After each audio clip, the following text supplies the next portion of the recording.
उल्हासनगरमध्ये रस्त्याच्या कडेला उभी असलेली पिकअप गाडी अज्ञात गुंडांनी फोडली आहे। रात्रीच्या वेळी गुंडांनी दगडांनी गाडीची तोडफोड केल्यामुळे मोठ्या प्रमाणात नुकसान झालंय। त्यामुळे पोलिसांनी लवकरात लवकर या गुंडांचा बंदोबस्त करावा अशी मागणी आता नागरिक करू लागले।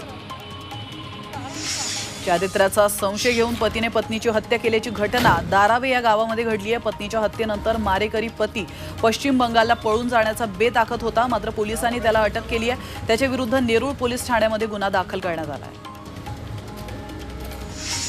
सेवानिवृत्त ज्येष्ठ नागरिकावर गोळीबार करून 40,000 रुपये लुटणाऱ्या आरोपींना अवघ्या 6 तासांच्या आत नांदेड पोलिसांनी अटक केली आहे। हल्लेखोरांना पकडण्यासाठी गेलेल्या पोलीस पथकावर आरोपीने गोळीबार केला।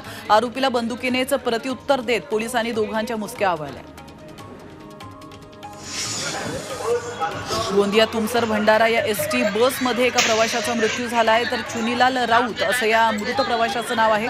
बसमधून प्रवास करताना त्याला भोवळ आली। त्याच्या साथीदारांनी अमृत नोनी गॅस्ट्रिन, अपचन, ऍसिडिटी, गॅस्ट्रबल ह्यापैकी तुम्हाला कुठलाही गॅस्ट्रिक प्रॉब्लेम झाला, उपाय एकच, अमृत नोनी गॅस्ट्रिन। एसटी बस रुग्णालयामध्ये नेण्याची विनंती केली, मात्र बस चालक आणि वाहकांनी त्यांच्याशी वाद घातला आणि दरम्यान चुनीलाल राऊत यांना रुग्णालयात दाखल केलं असता त्यांना मृत घोषित करण्यात आले। श्रीनगरच्या अडवाणी जंगलामध्ये लागलेली आग विझवण्यासाठी भारतीय हवाई दलाकडून शर्थीचे प्रयत्न सुरू आहेत, तर अलकनंदा नदीतून हेलिकॉप्टरने पाणी उपसून आग विझवण्यासाठी वापरलं जातं। मिस्टर अँड मिसेस माही या सिनेमाचा फर्स्ट लुक रिव्हील झालाय, तर या सिनेमामध्ये जान्हवी कपूर आणि राजकुमार राव हे दोघे पहिल्यांदा स्क्रीन शेअर करणार आहेत। हा सिनेमा 31 मेला प्रेक्षकांच्या भेटीला येतोय।